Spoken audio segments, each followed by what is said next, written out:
Olá, muito boa noite. Começando aqui pela TVC, sob os canais 2 da Via Cabo e 14 da NET, mais um programa do SIMP, programa este de responsabilidade do Sindicato dos Municipários de Pelotas.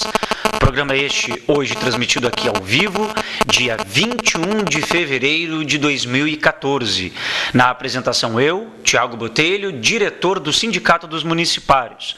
Saudação especial a toda a comunidade pelotense que acompanha a programação diária da TVC e, claro, com grata satisfação, um grande abraço a todos os nossos colegas servidores públicos municipais de Pelotas.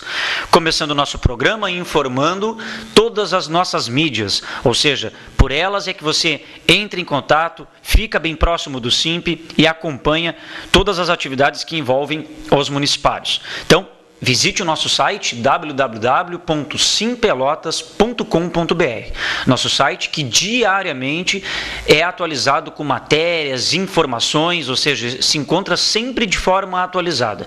Então visite sempre a nossa página eletrônica. Inclusive no nosso site, quem acessá-lo no canto superior esquerdo é onde fica ali sempre postado o último programa de TV que foi ao ar ao vivo aqui pela TVC. Então esse programa que você está assistindo aqui hoje, que é ao vivo, sua gravação será disponibilizada a partir de segunda-feira, agora da semana que vem. Então isso serve para quem perdeu o programa, para quem não tem TV a cabo em casa, é uma outra oportunidade para poder acompanhar a nossa programação. Também temos o nosso e-mail, simp@simpelotas.com.br. Se você não recebe as matérias e informações do SIMP na sua caixa de entrada, é sinal que você não tem seu e-mail cadastrado conosco. Então, nos envie um e-mail pedindo para que a gente o cadastre.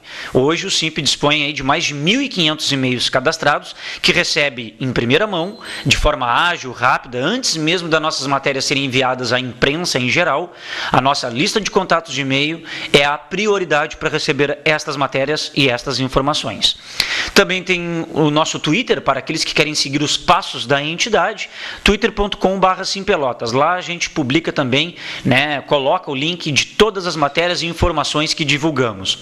Tem o nosso canal de vídeos no YouTube, youtube.com/simpelotas. Lá são postados os vídeos produzidos pela entidade SIMP, como, por exemplo, assembleias, manifestações, mobilizações, reuniões, festas, enfim. E o nosso programa de TV, todos os nossos programas de TV que vão ao ar aqui pela TVC, todos eles estão ali, disponibilizados nesse nosso canal de vídeos no YouTube. Tem programas de 5 anos atrás, 6 anos atrás, ou seja, ali você pode rever, tirar as suas dúvidas, é o nosso acervo de vídeos aí virtual. E o Facebook do SIMP, basta nos procurar ali por SIMP Pelotas, e aí você fica ali com acesso, na verdade, de curtir, publicar, compartilhar todas as nossas matérias, informações e os comentários dos demais colegas que ali participam, ok? E também o nosso espaço aqui ao vivo, para você nos questionar, nos sugerir, tirar as suas dúvidas conosco ao vivo, se dá através do envio de mensagens de texto. Então, você que enviar aí para o número 91228820, estará participando ao vivo conosco, repito, tirando alguma dúvida, conversando conosco, sugerindo, ou seja, o programa é nosso e você ajuda a construí-lo até às 20 horas. Bom, pessoal, primeiramente comentar aqui o porquê que não houve o programa da semana passada. Nós havíamos preparado todo um belo material para ser apresentado no nosso programa aqui de sexta passada. Havíamos, inclusive, até divulgado no Face, como tradicionalmente fazemos, quais assuntos seriam abordados no programa, que imagens seriam exibidas aqui no programa. E aí houve um problema técnico aqui na TVC, um equipamento que deu problema e ele teve que ser consertado e não foi consertado a tempo, de haver a possibilidade de nós termos feito a transmissão ao vivo do nosso programa semana passada. Mas em tempo real, por volta das 18h30 de sexta passada, o SIMP já havia informado ali pelo Facebook, o porquê que não teria mais o programa de TV ao vivo em função, né, deste problema técnico, mas que rapidamente foi solucionado e estamos hoje aqui ao vivo para tratar tanto dos temas que ficaram pendentes da semana passada, como novos que estamos trazendo hoje aqui. Então fica, de minha parte aqui em nome do SIMP, estendido o convite a você que está nos assistindo aqui até às 20 horas. E não só servidor público, mas a comunidade pelotense, porque interessam nossos temas a ela, haja vista, né, que nós somos prestadores dos serviços, né, que são de extrema relevância ou de utilização, necessidade, né, de todos os munícipes de Pelotas. Né? Todo mundo se utiliza direta ou indiretamente de serviços públicos. E por isso, nada melhor do que estar aqui antenado no programa de TV do SIMP, que sempre traz novidades, críticas, comentários e aponta ali demais desfechos. Ok? Bom, pessoal, quero relembrar que o horário de atendimento do SIMP, como tradicionalmente sempre ocorreu em todos os anos, no horário de verão, né, ele sempre faz o seu horário diferenciado, a exemplo da Prefeitura de Pelotas.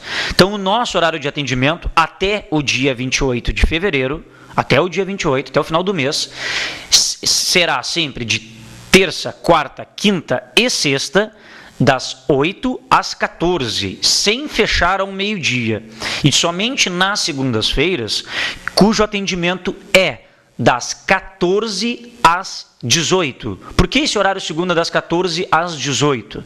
Pois, mesmo sendo período de férias, é um período que os nossos sócios, seus dependentes, precisam utilizar muito de serviço odontológico, serviço da nossa médica clínica geral, da nossa assessoria jurídica, né? E por esse horário diferenciado é o que permitiu para que esses profissionais, nesse período de férias e tudo, né, pudessem, né, sem interromper esses serviços aos nossos sócios, né, é o que seria disponibilizado neste dia, de segunda-feira, para poderem eles prestarem esse tipo de serviço, né, dando continuidade, teria que ser feito um ajuste. Por isso, o ajuste desta segunda-feira. Então, todas as segundas-feiras, o atendimento do SIMP é das 14 às 18. Terça, quarta, quinta e sextas, aí sim é das 8 às 14, sem fechar o meio-dia. E esse horário também diferenciado da Prefeitura, de sextas-feiras ser à tarde, né, e de segundas a quintas ser pela manhã, ele também acaba no dia 28. Ou seja, o SIMP, a partir do dia 28 de fevereiro, o seu horário normal, 2 turnos, das 8 às 11h30 e depois à tarde, das 13h30, 1h30, até às 18 horas, 6 da tarde, com os atendimentos todos normais como eram antigamente. Ok? Então aí está informado, só para relembrar, né, os horários de atendimento do SIMP. Um informe importante que também temos, né, é que dia 28 de fevereiro, está confirmado pela Prefeitura, será o dia do pagamento dos servidores públicos de Pelotas. Dia 28 de fevereiro, o último dia útil do mês de fevereiro. É a data na qual será depositado os salários dos servidores. E o Vale Alimentação, né, normalmente, é depositado no dia 5. Então, será 5 de março tal depósito, mas o pagamento do salário já está efetivado, o anúncio desta data, que será dia 28 de fevereiro. Eu tenho uma mensagem de texto aqui, do final 13h27. Olá, Tiago, tudo bem? Sou da SMED, quero parabenizar pela excelente competição que vocês organizaram junto com a Prefeitura e o Desporto da Copa Beach Soccer. Estou ansioso para ver os gols e os lances. Quero parabenizar pelo trabalho do SIMP, inclusive na crítica que fizeram no Diário Popular de hoje, né, onde vocês assinam uma matéria com a Faculdade de Educação da UFPEL criticando a contratação milionária da Prefeitura. Nós vamos estar abordando esse tema aqui, né, dessa contratação que o prefeito Eduardo Leite fez, sem licitação, de uma empresa por 2,15 milhões de reais para diagnosticar, né, os problemas da educação em Pelotas e projetar em 12 meses, né, de trabalho, por esses 2,15 milhões, para projetar melhorias, né, no IDEB, que é o índice na verdade, é o índice que analisa, né, que mede o desenvolvimento da educação básica. E Pelotas aqui se encontra em 33º lugar no IDEB, né? Então esse índice de desenvolvimento da educação básica, Pelotas é a 33ª colocada em qualidade aí de educação, né, pelos índices medidos no estado do Rio Grande do Sul. Então a gente vai estar comentando sim, inclusive qual é o desfecho que pretende se dar isso aí na semana que vem. Então fique conosco acompanhando que isso é tema de pauta. Mas obrigado aí pelos elogios, vamos estar também mostrando com certeza todos os gols da última rodada, ou seja, da disputa dos terceiro e quarto lugares e da grande final que envolveu as equipes na última terça-feira, onde tivemos aí a decisão da primeira Copa Beach Soccer dos Municipários. Então fique conosco que estaremos mostrando imagens aí com todos os gols desta grande decisão. Já temos uma pergunta aqui de saída do final 5436. As faltas justificadas e a licença de interesse devem ser pagas antes de nos aposentarmos? Com certeza. Com certeza. Né? Esse é o propósito. Tanto que lá no Estatuto do Servidor fala, né, que a licença... Na verdade, a licença de interesse ela não é paga, né? Aí tem uma confusão, pode ser a licença prêmio. A licença de interesse particular ela não é paga, tanto que ela é não remunerada. Né? A licença de interesse particular é uma licença que o servidor solicita, já está no nome, né, para situações particulares, e que, após concedida, e não pode ser superior a um prazo máximo de 2 anos, após concedida, o servidor fica sem perceber nenhum tipo de remuneração por parte da prefeitura. Então essa não tem que ser paga antes de nos aposentarmos. Acho que o colega quis dizer da licença prêmio. A licença prêmio sim, a cada 10 anos, se você não atingiu 10 faltas não justificadas, você tem direito à licença prêmio. E logo, o gozo dessa licença sim tem que ser antes de se aposentar. E as faltas justificadas, na verdade, não é que se trate de pagamento, né? Porque já está no nome. A falta, ela é justificada. E ela só é justificada mediante uma licença legalmente prevista. Né? E dependendo, claro, desse tipo de licença, né, é que vai implicar se precisa cumprir determinado tipo de horas ou dias trabalhados. Mas tem várias licenças que não. Né, que você não tenha que cumprir, só trabalhar para efeitos futuros de contagem de tempo de trabalho, né, para fins de aposentadoria, né, mas nada muito complexo nesse sentido. Mas o grande problema é que a prefeitura tem negado ou não tem concedido para vários servidores aí, até os mesmos se aposentarem, seja a licença prêmio, né, seja algum outro tipo de pagamento que o servidor faça jus. E aí o que acontece? Se calha do servidor se aposentar e não ter recebido ou gozado a licença prêmio, por exemplo, ele é obrigado a ingressar na justiça para conseguir os valores dessa licença, porque gozar ele não pode mais devido ao período que teria que ter sido feito quando na ativa. Mas conforme informações da prefeitura, o ano passado, todos os trabalhadores em educação, né, os em educação e os aposentados da educação que não tinham recebido a licença prêmio, segundo a prefeitura, ela teria pago todos. Começaria a pagar ao final do ano passado, começaria a pagar todos, aqueles que já se aposentaram e aqueles, né, que teriam já pedido e teriam direito a gozar esse período de licença prêmio. Agora, recentemente, há 1 semana e meia atrás, 2, recebi lá no SIMP um ofício informando que, por determinação da Secretaria de Educação, só passariam a ser novamente concedidas licenças prêmios, no caso dos trabalhadores em educação, especificamente, só a partir do dia 14 de fevereiro. Por quê? Porque era quando as escolas teriam os seus quadros fechados, já com as informações de quem compunha cada quadro de cada escola. Então, só a partir de 14 de fevereiro que a SMED teria o controle dessas pessoas, em quais escolas estariam lotadas, e que aí seria possível ter uma radiografia para conceder tais licenças. Mas o colega tem, dentro do questionamento, já tem a razão que ambas licenças têm que ser concedidas quando da atividade, quando da efetividade, é o caráter dela. O problema é que a prefeitura, né, ela simplesmente rasga a 3008, mas rasga no sentido do direito, não do dever. Do dever ela cobra bem cobrado daquilo que é previsto ali na 3008.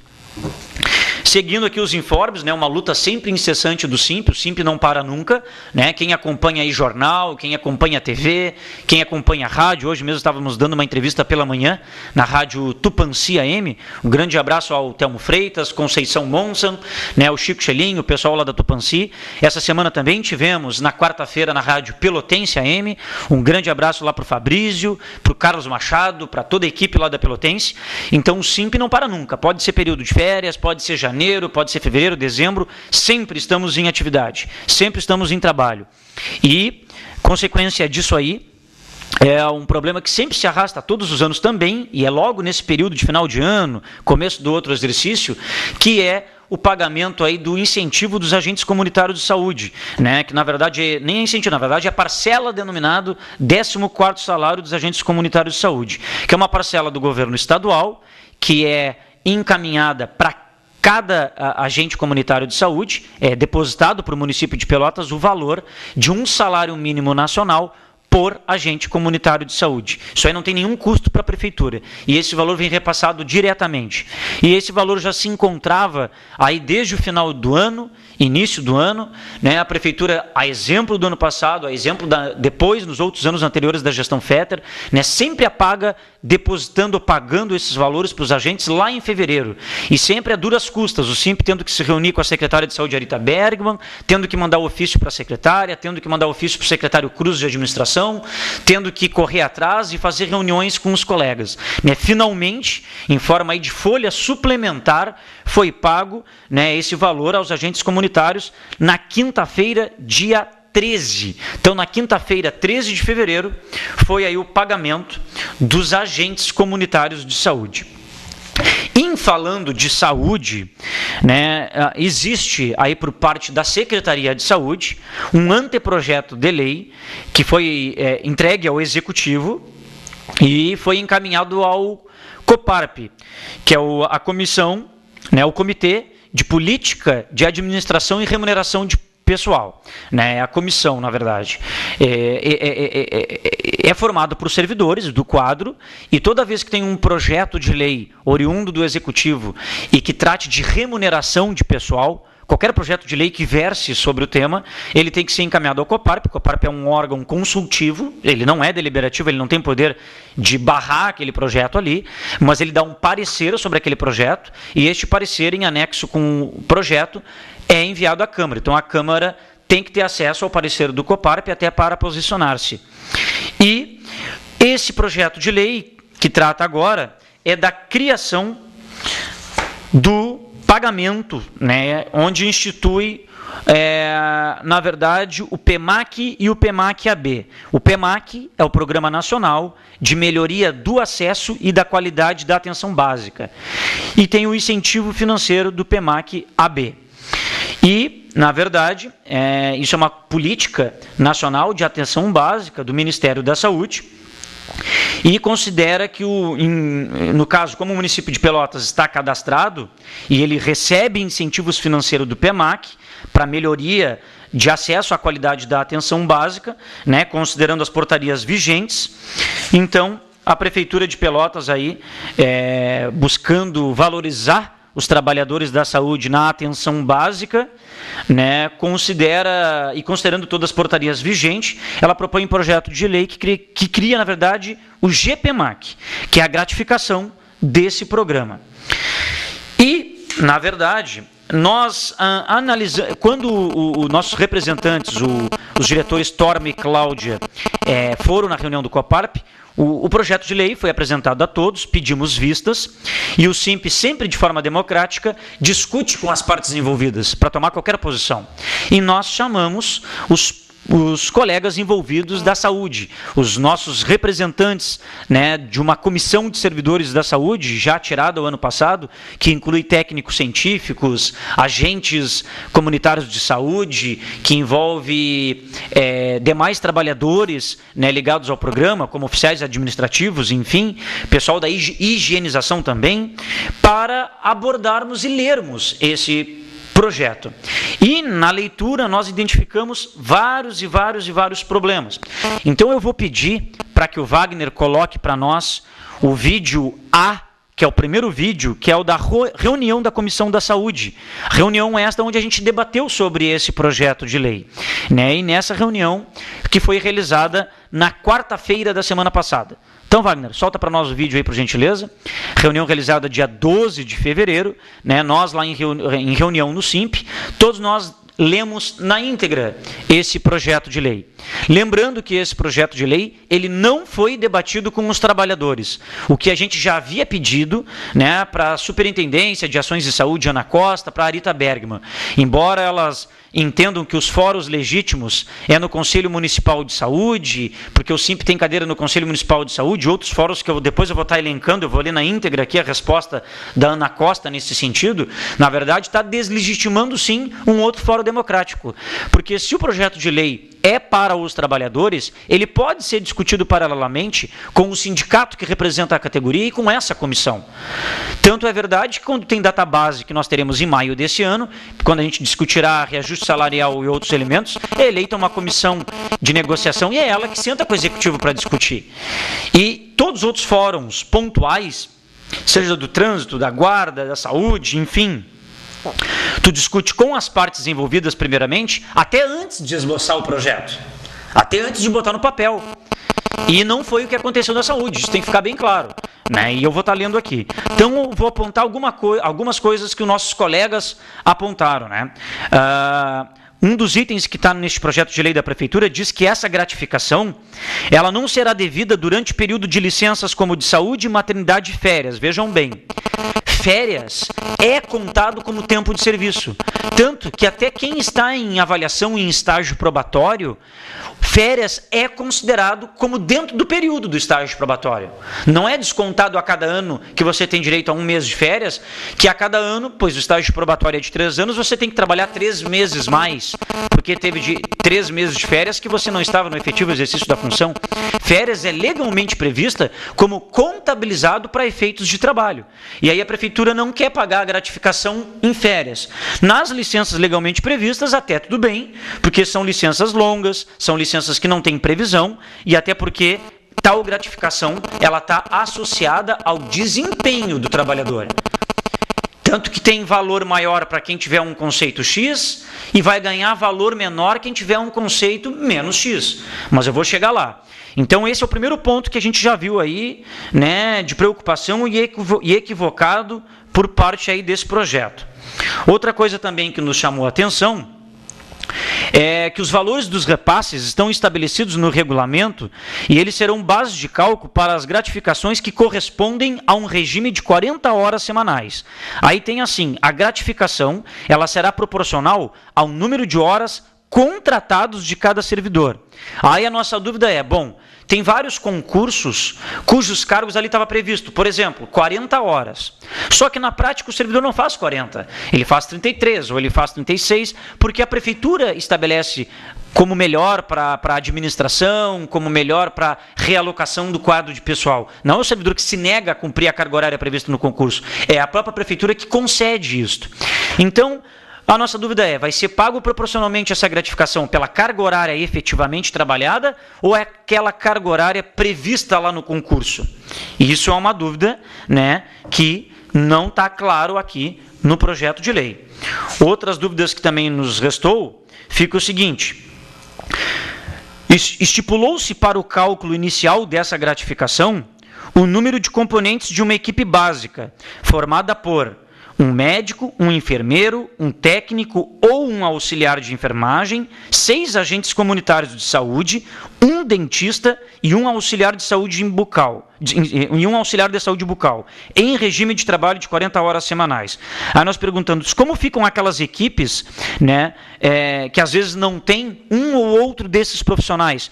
Todo o restante da equipe dos demais profissionais fica comprometido, né? E como ficam os processos também de avaliações, porque tem 2 avaliações, né, pelo que se vê aqui no projeto. E também tem um parágrafo que diz o seguinte: o valor do repasse poderá ser alterado pelo gestor conforme o resultado da avaliação de desempenho individual, ou seja, fica a bel prazer do gestor público, do prefeito, né? Ele fez o resultado de avaliação, o resultado baixou. Bom, então eu como prefeito vou reduzir o valor desse repasse, porque o resultado de desempenho, né, colhido através das entrevistas com os usuários foi inferior, eu vou pagar menos pela gratificação a esses profissionais. Você já imaginou se tivesse isso para a gente avaliar o trabalho dos secretários? Se fosse para avaliar o trabalho das chefias? Se fosse para avaliar os trabalhos de consultorias e planejamentos e de obras executadas cujos resultados não deram certo? Você imaginou? Não, nós vamos pagar menos porque o serviço não foi bem executado. Olha, secretário, nós vamos pagar menos do teu subsídio porque não foi competente, tu não cumpriu com todo o planejamento. Imagina se a moda pega, né? Mas a recíproca tinha que ser verdadeira. Também tem aqui alguns pontos divergentes, e esse para mim, para nós que fizemos a reunião lá, é fundamental. Vejam bem, o valor do repasse dos servidores de retaguarda, que são os nutricionistas, psicólogos, assistentes sociais, que atuam em unidades básicas de saúde com mais de uma equipe PEMAC, eles terão a gratificação calculada sobre a média da nota atribuída a todas as equipes. A média da nota. Então, a gratificação vai ser paga de acordo com a média. Então, digamos que uma equipe tirou nota 3, a outra tirou nota 1, aí deu 4, e a outra tirou nota 2, deu 6. Peguei 6, dividi, né, pela média, 3 deu 2, por exemplo. Então, na verdade, eles querem pegar as notas individuais, mesmo que uma equipe tenha sido melhor do que a outra, calcular, faz a média, né, de servidores, no caso de retaguarda, e vai pagar sobre a média, não pelo caráter individual. Agora vejam como é que os gestores vão receber. O valor da gratificação dos gestores será equivalente ao melhor resultado atingido pelas equipes. Então, se as equipes, 3 equipes, uma tirou 1, uma tirou 2, a outra tirou 4. Vamos pegar a equipe que tirou a melhor nota e pagar 4 para todas as outras, mas é pagar para os gestores da equipe.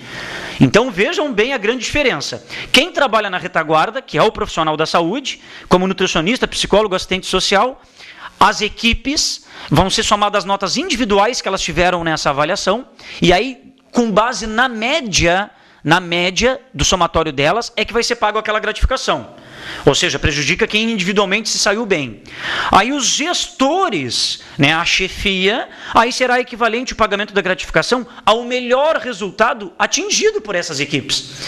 Então, uma equipe tirou 4, todas as outras tiraram nota baixa. Os gestores têm direito a receber o maior valor da gratificação, porque para eles servem a melhor avaliação para ganhar mais. Já as equipes não, servem para eles a média, né? Então isso aí é imoral, na verdade, esse ponto que está colocado aqui, né? E por aí vai, né? Nós temos vários outros elementos aí que eu ficaria quase todo o programa, né, colocando vários elementos, né? Então estou só citando alguns, e aí com base nisso aí, nós mandamos um documento, né, para a secretária Arita Bergman, e na verdade nós questionamos, né, o porquê que a Secretaria de Saúde... O porquê não, na verdade a gente estava solicitando uma reunião da Secretaria de Saúde conosco e com a comissão para debatermos sobre esse projeto, para apontarmos à Secretaria de Saúde esses elementos que eu elenquei, fora mais outros. E aí a Ana Costa nos responde, né, como já havia anteriormente sugerido ao representante do SIMP no Conselho Municipal de Saúde, que é o Márcio Torma, de fazermos uma plenária ampliada, convocada pelo próprio Conselho Municipal de Saúde, né, com a presença dos trabalhadores do PEMAC para eximir essas dúvidas, né, e fala que, ressalto que no Conselho Municipal de Saúde, a deliberação desse assunto já foi feita, tanto que a sessão foi presidida pelo representante do SIMP. A questão não é essa, Ana Costa e Arita Bergman, a questão é que a Secretaria está desconsiderando como também fórum legítimo discutir com a categoria, discute com o Conselho Municipal de Saúde, ok? Que envolve todos, mas com aqueles que mais envolve diretamente, não querem fazer o debate. E a gente está falando, é um debate, não vai ter uma deliberação ali, é para a gente conseguir dialogar, é para a gente conseguir discutir em conjunto. Isso sempre se fez em todas as demais secretarias, com as representações dos trabalhadores, mas respeitamos a posição da Secretaria de Saúde de não querer discutir conosco enquanto dá tempo e poderia se reunir, porque nunca é demais dialogar sobre o projeto, nunca é demais discutir, né, ao invés de elencar como fórum principal, e mesmo que será oportunizado a todos os envolvidos, lá somente quando lá da reunião, do fórum aí promovido pela Comissão Municipal de Saúde. Né? Então, é lamentável esse posicionamento, é a postura do SINP, né? Mas respeitamos a postura da Secretaria de Saúde. Falando, pessoal, em Secretaria de Saúde, só deixa eu ler aqui, por gentileza, uma mensagem. Boa noite. A reunião de segunda-feira, convocação ou convite? Bom, colega, eu não sei se você está se referindo à audiência pública, que terá terça-feira e não segunda, na Câmara de Vereadores, para tratar dessa contratação milionária da Prefeitura para uma empresa fazer. Nós divulgamos já nas nossas redes sociais, nas mídias, vou falar aqui no programa, né? Já tem um cartaz, inclusive, que a gente já produziu, e se é isso que você se refere, é um convite, não é convocação. É um convite, porque se trata de uma audiência pública, é aberto a todos, né? Convocação teria que ser em forma de paralisação e envolve os trabalhadores em educação que recém estão iniciando as aulas. Então, quem se sentir interessado e que pode ir, né, vá na audiência pública terça, mas eu vou estar estendendo o convite daqui um pouquinho mais quando eu tratar do tema. Acho que é essa a sua pergunta, porque fala só em reunião de segunda-feira, convocação ou convite, ô Ana Paula, mas não diz a que se refere. Mas se já é da educação, eu estou te respondendo, então, que é terça-feira, né, às 10 horas na Câmara, convite à audiência pública. Bom, pessoal, falando em saúde, Secretaria de Saúde, a Secretaria de Saúde da Rua Lobo da Costa está um verdadeiro caos. Já teve princípio de incêndio, já tem memorando interno, onde informa, né, que são detectados problemas na rede elétrica, já foram detectados problemas na rede elétrica lá internamente, que alguns procedimentos de reparos já foram realizados, mas não ainda na sua totalidade, que por orientação das equipes de segurança que avaliaram o prédio, poderíamos funcionar com a restrição total de ligação dos ares condicionados, então não pode nem ser ligado os ares condicionados, e que os reparos de grande porte já estão sendo contratados. Isso é um memorando assinado pela Ana Costa, dia 3 de fevereiro de 2014, onde fala que absolutamente nenhum ar-condicionado ou split possa ser ligado até o dia que tenhamos a tranquilidade de fazer sem risco. Então, a Secretaria de Saúde está assumindo que há risco dentro lá da Secretaria. A ligação de qualquer aparelho poderá incorrer em advertência ao servidor ou ao funcionário responsável.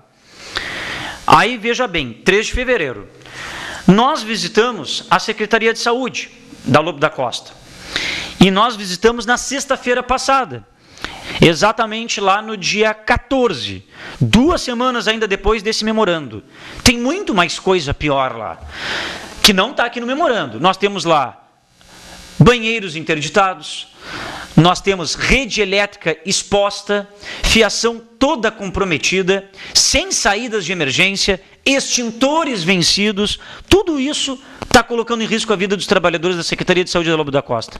Então, Wagner, coloca para nós o vídeo aí, o vídeo B, que é imagens da Secretaria Municipal de Saúde da Lobo da Costa, para a gente poder mostrar para o usuário, para o munícipe que lá é atendido, e também para os próprios servidores que estão tendo a sua vida colocada em risco, como foi o caso que a gente já mostrou uma vez aqui do CAPA, como foi dos colegas do Horto, que a gente conseguiu resolver os problemas lá, graças às fortes denúncias que fizemos, e com certeza, graças às nossas denúncias, é que os bombeiros estão lá semanalmente visitando o prédio, mas que até agora não mandaram o laudo para nós. Foi o SINP que cobrou dos bombeiros para que fizesse uma vistoria no prédio da saúde. Então vejam as imagens que mostraremos agora.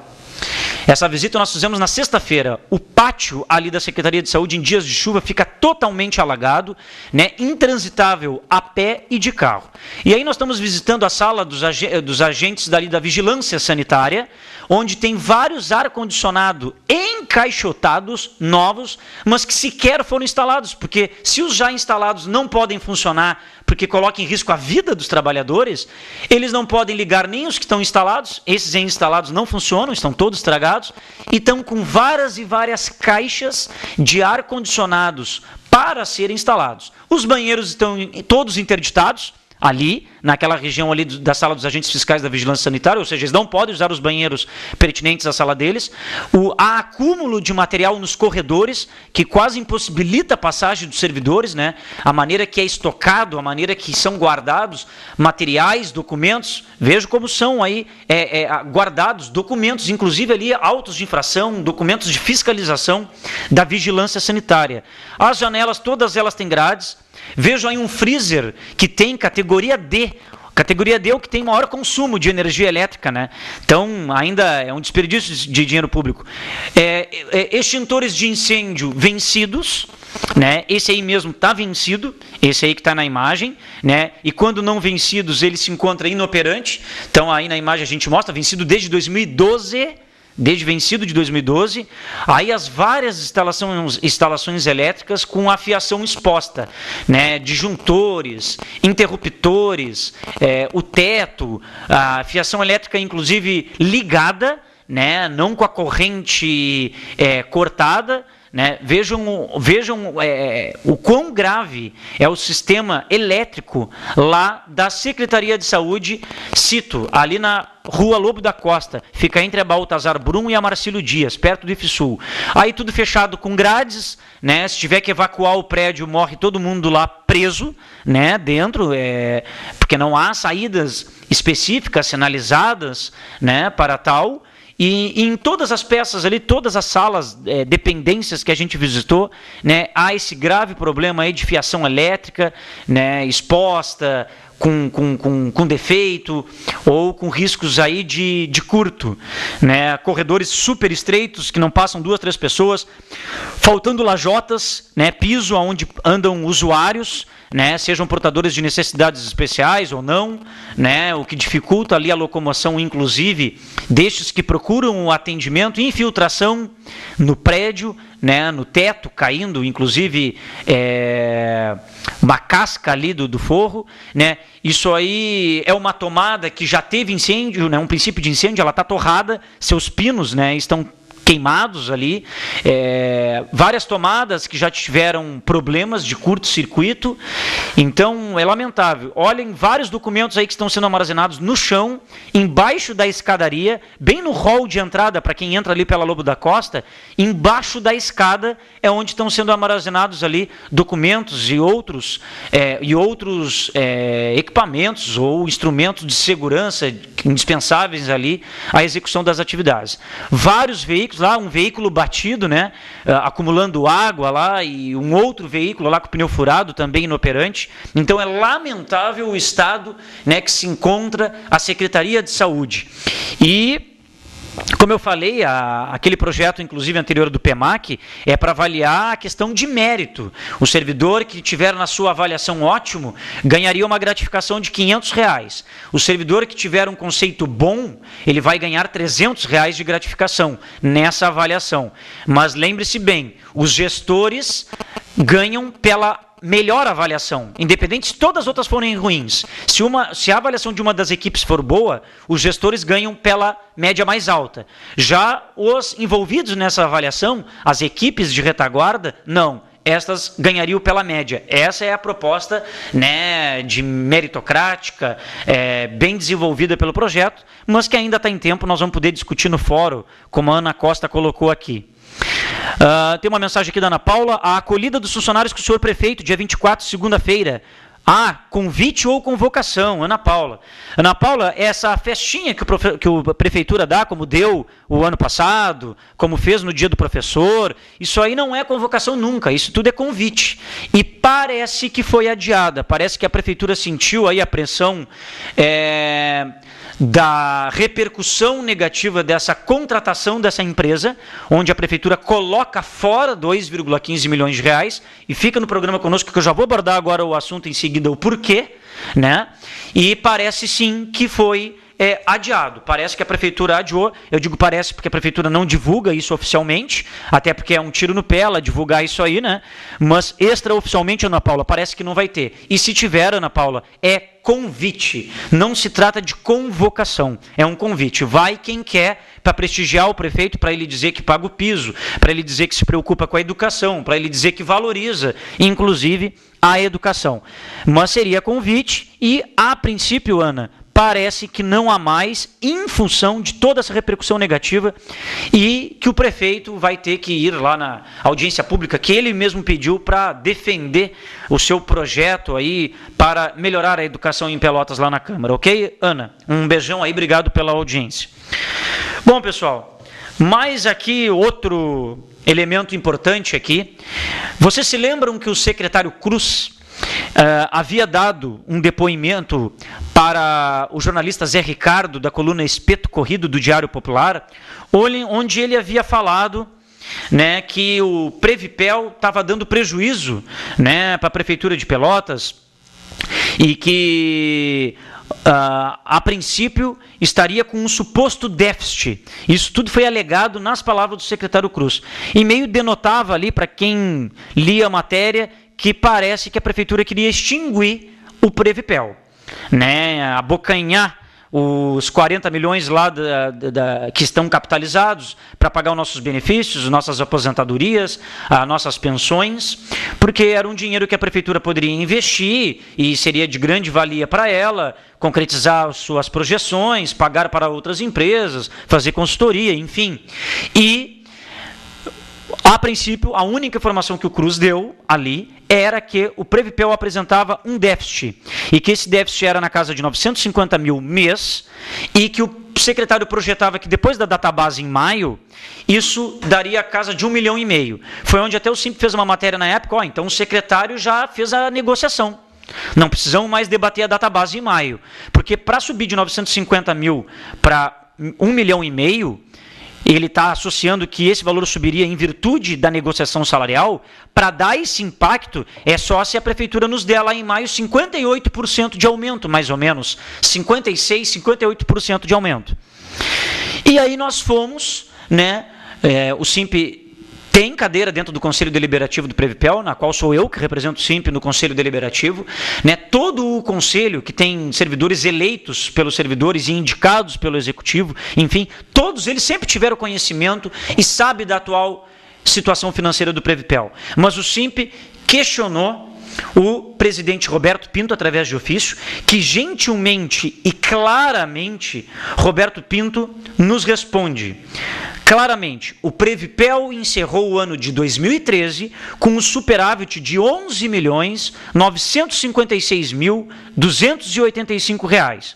E mais, falas do próprio presidente: não se vislumbram quaisquer dificuldades futuras no regime próprio de previdência social dos servidores públicos, visto atender todas as normas estabelecidas pelo Ministério da Previdência Social, motivo pelo qual o município mantém o CRP, que é o Certificado de Regularidade Previdenciária, e que não corre risco de perder. Ainda, o presidente Roberto Pinto reproduz que os recursos originários das contribuições dos servidores, que é chamado grupo financeiro, o grupo financeiro é composto de todos aqueles servidores que ingressaram no município até dezembro de 2008. E esse grupo ele adota o regime previdenciário de repartição simples, que é o quê? A contribuição desse grupo destina-se ao pagamento dos atuais inativos e pensionistas, integrantes deste grupo, algo em torno de 1.770.000 mensais. Quando o Previpel foi criado, lá em 2000, já havia uma quantidade considerável de aposentados e pensionistas, todos integrantes do grupo financeiro. Então, evidentemente, na época, essas contribuições desse grupo não eram suficientes para cobrir a respectiva folha desses beneficiários. Então, a prefeitura, desde lá, passou a contribuir mensalmente para complementar. Porque quando foi criado o Instituto de Regime Próprio, migrou aquele grupo para o Instituto e o Instituto tinha que bancar a parte dessas, as contribuições não eram suficientes, né, por si só, por o Instituto depois bancar os benefícios oriundos, né? E por isso a Prefeitura tinha que contribuir com a parte faltante, que é até hoje os 950 mil mensais.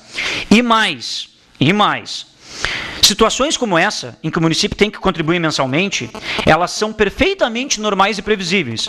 Porque quando passaram a ser criados os regimes próprios de previdência, todos os entes da federação, eles já tinham os seus aposentados e pensionistas, antes de ser criados os institutos de previdência. Então, por isso, toda a legislação em vigor, ela estabelece que eventuais situações, insuficiências financeiras dos sistemas, elas deverão ser cobertas pelo ente federado. E, atualmente, essa insuficiência do grupo financeiro, ela é na casa de 950 mil mensais, que é o repasse da Prefeitura, é a obrigação dela repassar para o Previpel. E que esse 950 mil, ele não apresenta nunca crescimento nesse valor. Pelo contrário, tem vezes que esse repasse da Prefeitura é até menor a título de compensação previdenciária por parte do INSS. Quando há um repasse maior do INSS para o Previpel, diminui esse valor de repasse da Prefeitura para com um instituto. E aí nós temos as contribuições correspondentes ao grupo previdenciário, que é composto de todos aqueles servidores que ingressaram na Prefeitura de Pelotas a partir de janeiro de 2009. E que esse grupo é adotado o regime previdenciário de capitalização. O que é isso? Destina-se integralmente a aplicações financeiras cujos rendimentos serão destinados ao pagamento de benefícios previdenciários futuros dos integrantes desse tal grupo, que entrou a partir de 1º de janeiro de 2009. Essas contribuições representam hoje mensalmente na casa de R$ 770 mil. Então, atualmente, o montante das aplicações desses grupos, que são feitas em bancos oficiais, como o Banrisul, Banco do Brasil, Caixa Econômica Federal, é hoje em torno de R$ 40 milhões. Então, por fim, a direção do Previpel, ela desconhece qualquer intenção do Executivo de extinguir a autarquia e de utilizar dos seus recursos para outros fins. Aí vem a opinião do SIMP. Estes números comprovam que o Previpel não apresenta déficit, ao contrário do que o secretário Cruz falou, quando ele se referia ao repasse mensal da Prefeitura.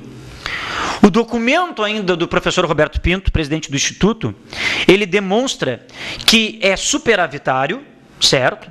E que todas as legislações apontam com a obrigação do ente federado repassar para o Instituto quando dá falta desses recursos. E mais, nós entendemos que, embora no documento conste que o Executivo não apresentou intenção real de extinguir o Previpel, para o SIMP, com base nas declarações do secretário Cruz, aponta sim tal intenção.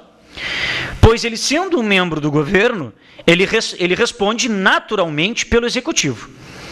E aí o prefeito está ciente dessa declaração. Então, diante desses dados expostos, o SIMP quer uma posição oficial do prefeito nesse sentido. Está aí, então, a informação que a gente queria dar para o Previpel. Por que a Prefeitura diminui as parcelas dos consignados no Banrisul? Um beijão, Marilane. Marilane, foi aprovado pela Câmara de Vereadores em agosto do ano passado uma lei municipal, se eu não me engano, é a número 6.018, se eu não me engano, 6.018, que ela dita as regras para consignações em folha de pagamento de servidores. Diz o que é considerado para efeito de cálculo, o que é considerado para poder ser considerado dentro dos 30% da margem consignável. E hoje a Prefeitura adotou um sistema da empresa E-Consig, que não tem custo para a Prefeitura, onde tu entra no portal, onde tu entra no site da Prefeitura, ao lado direito diz E-Consig, tu podes inclusive fazer a simulação do teu empréstimo. Fazendo a simulação, tu vai direto no banco que tu desejar, e hoje não tem mais aquela burocracia de esperar a administração dizer se aceita, se não aceita a tua avaliação, se aceita ou não aceita a tua margem. No mesmo dia que tu vai no banco, tu já pode contratar o empréstimo. Quanto aos aspectos da diminuição da margem, é tudo aquilo que está previsto na lei. Então, pela lei, tu tens como verificar o que é considerado para efeitos de composição desses 30% da margem consignável ou não. E demais dúvidas, tem que ser junto à Secretaria, né, de Administração, porque é ela que tem a responsabilidade, né, de dizer o porquê que esse item entra ou não entra. Mas é uma lei municipal em vigor que regra isso e foi aprovado em 2013, se eu não me engano é a Lei 6.018. Por isso, a diminuição, porque antes, de repente, considerava vários itens que hoje na lei não podem, por muitos desses itens serem de caráter, às vezes, temporário, ora o servidor ganharia tal gratificação ou não, né, ou determinada parcela que não era consolidada, que não era incorporada e que poderia comprometer a renda do servidor para o resto aí das prestações. Enfim, foram levantados vários aspectos nesse sentido que, na verdade, estão citados na lei. Bom, pessoal, são 7h47. Quero abordar rapidamente aqui a contratação da Prefeitura, porque o vídeo da Copa de Beach Soccer dos municipários são 5 minutos exatos. Então, quando for 7h55, né, nós queremos terminar o programa colocando as imagens aí da Copa de Beach Soccer. Bom, tá aí a grande polêmica, né? A gente já tinha falado aí da contratação milionária de uma empresa por parte do prefeito Eduardo Leite, né? Quero explicar o seguinte: o prefeito Eduardo Leite contratou a empresa Falcone de consultoria para poder projetar em 12 meses com o objetivo de elevar o IDEB, já que a posição de Pelotas na educação do Estado do Rio Grande do Sul é de 33ª colocada. E o prefeito fez sem licitação. É legal? É legal. Porque a Lei Federal 8666, que versa sobre as licitações e contratos da administração pública, ela diz que ela não exige, há uma inexigibilidade, ou seja, há uma dispensa de licitação, quando deseja-se contratar uma empresa de notoriedade, né, de vários trabalhos executados na área, de grande expressividade e de trabalhos realizados em área de assessoria e planejamento. Então, para isso, pode ser dispensado a licitação. Então, o prefeito não quis fazer a licitação. Ele poderia fazer? Poderia. Seria mais transparente se ele quisesse ter feito, porque várias empresas poderiam concorrer. A Falcone não é considerada a melhor do Brasil, nem há uma distinção nesse sentido com outras empresas que prestam. Então, se houvesse um processo licitatório, várias poderiam concorrer, inclusive ao menor custo, né, ao menor valor. Esse é o primeiro fato. Segundo fato, seria necessário contratar uma empresa privada com foco no desenvolvimento gerencial lá do estado de Minas Gerais para fazer a avaliação, o diagnóstico da educação em Pelotas, sendo que nós temos 2 universidades, né, totalmente ligadas à área da educação, sendo que temos professores, corpo docente, servidores mente qualificados no nosso quadro aqui em Pelotas, dentro da área da educação. Dentro das próprias universidades federal e católica, nós temos professores com doutorado, com pós-doutorado, com vários trabalhos acadêmicos na área de gestão escolar, de gestão de desenvolvimento da educação local, inclusive com trabalhos apresentados na França, Portugal, Espanha, servindo de modelo para outras faculdades. No Chile, inclusive, que tem um alto nível de educação aqui na América Latina. De graça. Temos isso de graça. Outra coisa, esses recursos de 2,15 milhões que o prefeito vai usar não são dos caixas da prefeitura. Eles são oriundos do salário educação, que permite que possa ser utilizado para esse tipo de contratação de empresa de assessoramento e planejamento nas áreas de educação. Só que vejam bem, o salário educação também diz que os recursos dele podem ser utilizados no aperfeiçoamento do quadro docente e profissionais da educação, serve para aquisição, manutenção e construção, inclusive, de instalações e equipamentos necessários ao ensino, como construção de salas de aula, ampliação de salas de aula, não containers, como estão sendo instalados. Pode ser comprados equipamentos como DVDs, computadores, televisores, pode ser usado o dinheiro em consertos, reparos, bens e equipamentos, pode ser utilizado na limpeza, na conservação, construção de novas escolas, no financiamento de construção de novas escolas.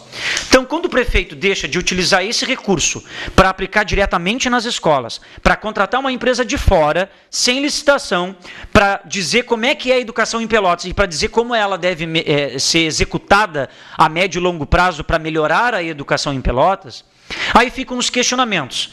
Pô, ao não destinar esse recurso para as escolas e contratar essa empresa, não está negando que falta estrutura nas escolas? Estão lá, estão sendo instalados os containers, as escolas de lata, estão sendo lá instalados. E o dinheiro poderia ter sido utilizado isso aí. E ficam outras perguntas, né? Será que a empresa Falconi, ao apresentar o projeto para o prefeito para dizer o que deve ser feito para melhorar o IDEB, será que a Falconi vai considerar como elemento importante que para poder melhorar a educação em Pelotas tem que ser cumprida a lei do piso do magistério na forma da lei federal? Será que a Falconi vai apresentar para o prefeito que para melhorar a educação em Pelotas, os trabalhadores em educação, como servente, merendeira, monitor, auxiliar, não possam ganhar menos do que salário mínimo, porque esses profissionais hoje ganham 300, 400 reais de salário e ganham um complemento para chegar ao mínimo. Será que a Falconi vai dizer, não, é importante a valorização, prefeito? Não tem como melhorar a educação em Pelotas se também não passar por valorização. Ou seja, o senhor tem que pagar o piso nacional do magistério na forma da lei e tem que pagar mais do que salário mínimo para trabalhadores em educação. Será que a empresa contratada vai dizer isso para o prefeito? Vai considerar como elemento importante para melhorar o IDEB em Pelotas? E tem mais também, né? Se nós considerarmos também o seguinte, a Falconi trabalhou 12 meses por 2,15 milhões. E se o IDEB Pelotas à frente piorar, a empresa vai restituir os valores para os cofres públicos? E com multa, porque não atingiu o objetivo daquilo que foi pago? E se o IDEB nem piorar, se ele continuar a mesma coisa, será feito um contrato onde diga, olha, se não for atingidas as metas, se não for atingidos os resultados, deverá restituir à prefeitura, inclusive com uma multa, com um valor maior. E outra, hoje, para quem leu o Diário Popular de hoje, página 4, tem uma nota assinada pelo SIMP e a Faculdade de Educação da Universidade Federal de Pelotas. É uma nota onde nós colocamos ali no Diário Popular dizendo, temos competência sim, está escrito ali, para fazer todo esse trabalho que o prefeito acha que tem que vir uma empresa de fora, com foco gerencial, ou seja, uma empresa que não tem como interferir naquela relação aluno-professor, professor-aluno. Então, fica o convite, pessoal, terça-feira, às 10 horas, na Câmara de Vereadores. Audiência pública para tratar desse tema. Estará lá o prefeito, a Falconi, ficam convidados todos os trabalhadores em educação, todos, mais a comunidade escolar em geral e toda a comunidade pelotense. Vamos debater com esse governo cara a cara se vale a pena esse investimento, se vale a pena esse custo, se é realmente a situação que Pelotas não tem ninguém competente para fazer esse trabalho. É um convite, pessoal, não é uma convocação, não é uma paralisação. É aberto a todos que se indignarem, que querem lá discutir sobre o tema.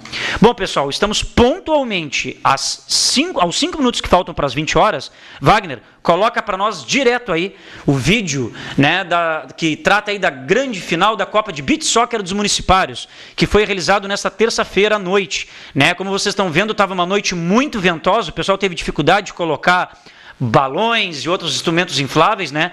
Então vocês estão vendo aí a disputa do 3º e 4º lugares, tá aí o gol do Paiva pela Coimpel, né? A equipe de camiseta branca, né, e calções azuis era a Coimpel disputando aí contra a equipe do Sanep, a disputa do 3º e 4º lugares, né? Então o 3º lugar ficou com a equipe do Sanep, pois a equipe do Sanep ganhou da Coimpel Gabinete por 7-4, né, com gols aí do Cássio Schiavon. O Cássio aí inspirado, né, fez 4 gols aí pelo Sanep, né? O Adão Luiz Rubira fez um gol, o Gilson Ricardo Machado fez um gol e o Christian Bastos fez um gol, totalizando 7 aí do Sanep. E a Coimpel, que ficou com o 4º lugar, que fez 4 gols, né? O Paiva foi o destaque da equipe, marcando 3 gols e 1 pelo Vander Dias, tá aí outro golaço de falta aí do Paiva, né? Então, a equipe do Sanep aí de camiseta azul e calções brancos foi a que conquistou o 3º lugar. Tá aí o gol do Machado, né? O Cadinho. Um grande abraço aí o Cadinho que deve estar na audiência, né? O Flávio de Oel, o pessoal aí do Sanep, um grande abraço. E aí durante o intervalo, né, foi muito legal que durante o intervalo foram distribuídos brindes, né, para esses colegas aí que tiraram fotos, brindes aí com lanche da Subway, sacolas, enfim, vídeo da grande final entre a Guarda Municipal e a ISMED. Então ali no intervalo todo mundo ganhou prêmio, aquele que fez gol, chutando do centro da quadra com o gol vazio. E aí vocês estão vendo a equipe da Guarda Municipal, que ganhou a grande final sobre a ISMED, ganhou por 5-1, né? O destaque aí foi o Daniel Fonseca. O Daniel nessa partida aí fez 4 gols pela Guarda e 1 gol pelo Renato Meirelles. Já a ISMED fez 1 gol que foi marcado pelo Carlos Magno. Então a Guarda Municipal conquistou, né, o título com uma vitória arrasadora sobre a ISMED por 5-1. E tivemos aí como vice-campeã, consequentemente, a ISMED. Né? Então a Guarda Municipal foi invicta ao longo da competição, não perdeu nenhuma partida. Né? E aí está sendo jogado ao ar aí o Daniel Fonseca, né? Que foi o craque do campeonato. Aí está o Sérgio, né, que é superintendente, entregando esse troféu aí de homenagem ao SIMP, pelo apoio que demos durante a toda a competição. Aí o momento que entregávamos as medalhas ao terceiro colocado, né, os colegas do SANEP recebendo aí o troféu, recebendo as medalhas. Aí são os destaques do campeonato. Estamos aí vendo o Everton Cristiano, foi o melhor goleiro do campeonato, né, o destaque do campeonato como goleiro, ele e a sua filhinha, e também como craque do campeonato, né, tá aí o pequeno grande Daniel Fonseca, né, da Guarda Municipal, recebendo aí o prêmio como craque do campeonato. Então, estão aí os 2 grandes nomes da competição, o Everton Cristiano, goleiro da ISMED, e o Daniel Fonseca aí, né, da Guarda Municipal. E aí, para finalizarmos, né, a entrega da premiação da ISMED, segunda colocada, né, medalhas e troféu, né, merecidamente fez uma bela campanha, mas a Guarda, né, ela teve a supremacia ao longo do campeonato.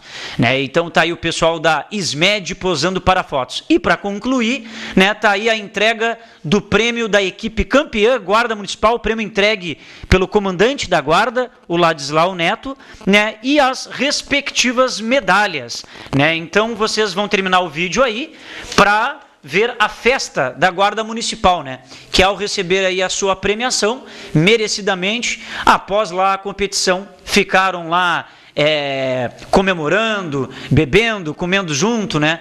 Junto com os seus familiares. Lembrando que a primeira Copa de Beach Soccer dos Municipários é uma realização da Prefeitura de Pelotas, teve o patrocínio da Subway e teve o apoio do SIMP. E ela teve por objetivo promover o intercâmbio desportivo, né? Integrar todos os servidores de todas as secretarias, incentivando, né, a saúde, incentivando o lazer e a prática de esportes. Né? Foi um evento aí de grande sucesso, onde contou aí com a presença de todos que passeavam lá pelo Laranjal e unindo as famílias.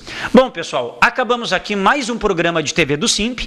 Com grata satisfação foi apresentado aqui por mim, Thiago Botelho, diretor do SIMP, estendendo o convite para você para sexta-feira retornarmos aqui ao vivo na TVC. Um grande abraço e um bom final de semana.